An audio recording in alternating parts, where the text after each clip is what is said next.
Welcome to Reading. It's a busy commercial town with a lot of history, but its most significant event remains largely unknown. This event is so significant because it led on to the creation of the English Bill of Rights. This is not only the English Bill of Rights, it was adopted by most of the original colonies in the US. When the US was being formed, people couldn't understand how you could create the new country without a Bill of Rights.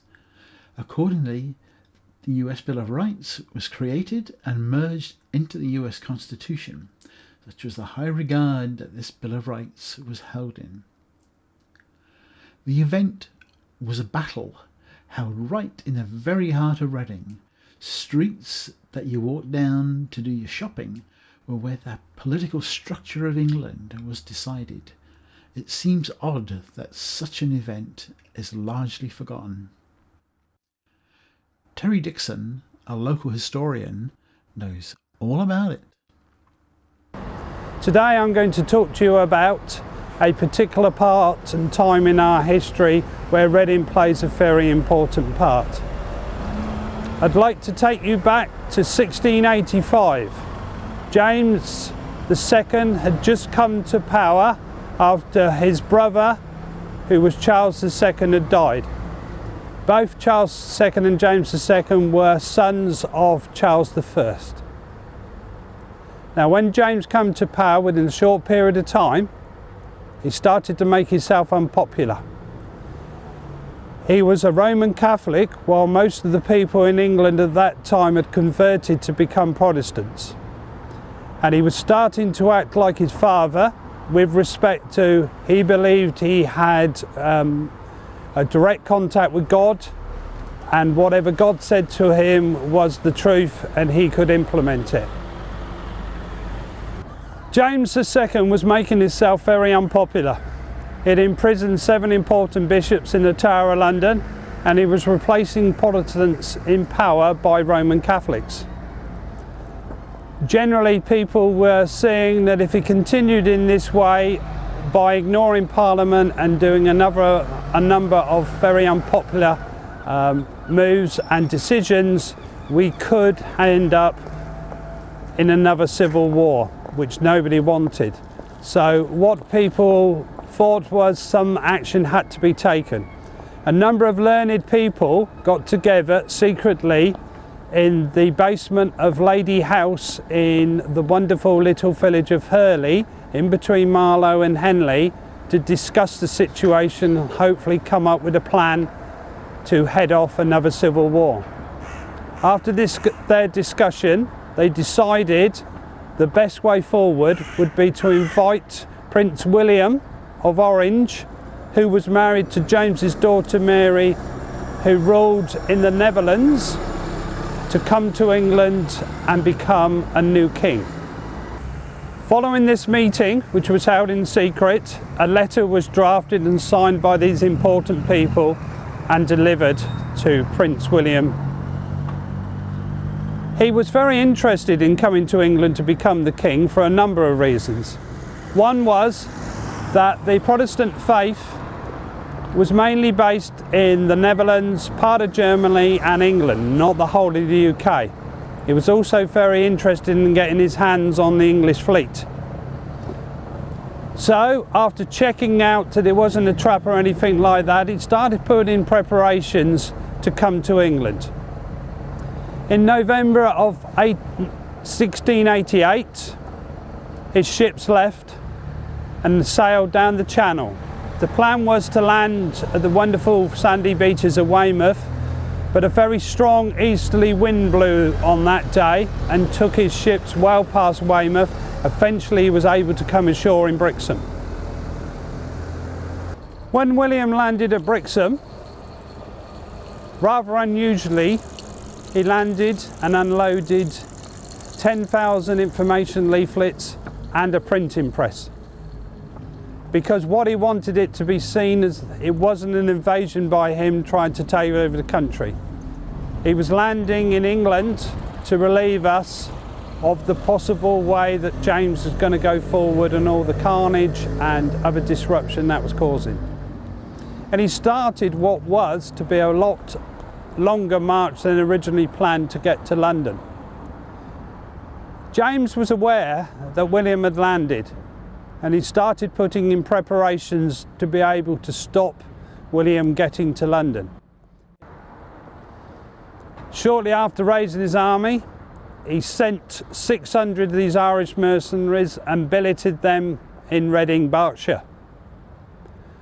Within a short period of time, they had made themselves most unwelcome. There was a general resentment towards Roman Catholics at the time, and this was made worse by them potentially drinking too much, a little bit of womanising and all the things that an army does when it's not fighting. William started his long march towards London, and generally he was raising followers as he marched. And when he got to Exeter, he preached to the people in Exeter Cathedral about what he was going to do. He was going to restore the power of Parliament. He would not interfere with what Parliament wished to do. He also would be fair to both Roman Catholics and Protestants, but he would not allow the Roman Catholic faith to take over again. He continued to march, and he set camp in Newbury. Now, the people of Reading, with these 600 mercenaries in their midst, were very, very scared. Rumours started to be rife. One of the rumours were that on the Sunday of that week, that the Irish mercenaries were going to round up the people of Reading and were going to kill them. The Irish realised they were not liked, and they sent and stationed sentries all around the town centre to make sure people didn't leave. Fortunately, one young man who was a clothier managed to get out, and he got to Newbury as quickly as he could. And he told Prince William about these 600 Irish mercenaries which were based in Reading town, where they were, and also, very importantly, that the people of Reading would help in any fight that took place, that they would take to the upper windows in some of the buildings nearby as snipers. Prince William was also told where the Irish mercenaries were stationed, that there was some cavalry just after the St Mary's Butts, where we are in Reading at the moment, just down Bridge Street, that there were a number of musketeers behind the wall surrounding St Mary's, the Minster Church in Reading, also in the Butts. There was another force of the Irish mercenaries in Broad Street, and the remaining force were round in the Buttermarket area. So an ambush was planned to attack William's troops. William was very concerned about this rumour that the people of Reading were going to be massacred. So he sent 250 of his crack troops to come to Reading as soon as they can. They marched through the night. But wary of this potential ambush, when they got close to Reading, while they were walking down the main A4, the Bath Road coming into Reading, they diverted off so they could come into Reading on the Oxford Road.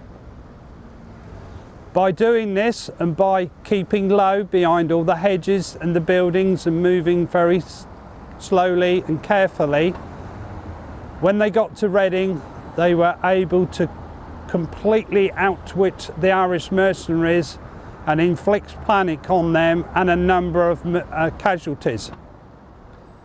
The cavalry that were down Bridge Street were rattled by the gunfire and everything else, and they, together with most of the mercenary forces in the Butts, fled towards Broad Street, where they were hotly pursued by William's 250 crack troops, and also they were shot at as snipers by the menfolk of Reading who had guns, who had taken to the upper windows of the buildings. This caused even more panic, and the rest of the Catholic mercenaries moved to west. The rest of the troop was in the marketplace, where they were attacked once again, and further casualties were inflicted on them. Within a short time, they just decided to flee, and they ran as fast as they could down the A4, the Bath Road, towards Twyford. Within a short period of time, the message had got back to James, and he decided to abdicate. And he abdicated to France first before he went to Ireland, which was still a Roman Catholic country. The expected direction of attack was what you're looking at now. But of course, with this extra information that Prince William had received, he was able to outwit the potential ambush and take the Irish mercenaries totally by surprise. Generally, in England, this period in 1688 is known as the Glorious Revolution. After the Battle of Reading, as James had fled to France, William took over a provisional government.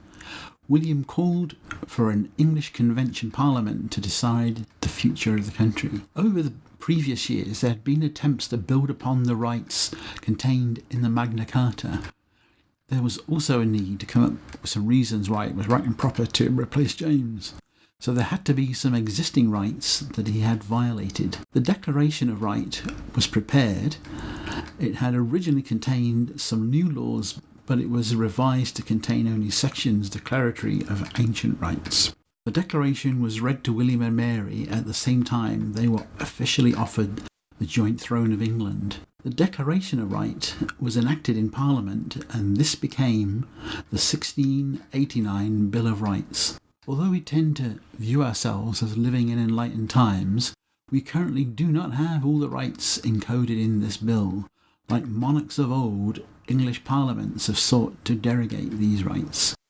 The American colonies also adopted this English Bill of Rights, and so it is a current law in the states as they adopted all former laws in the state constitution. When the US prepared its constitution, it adopted a Bill of Rights which was inspired by the English Bill of Rights.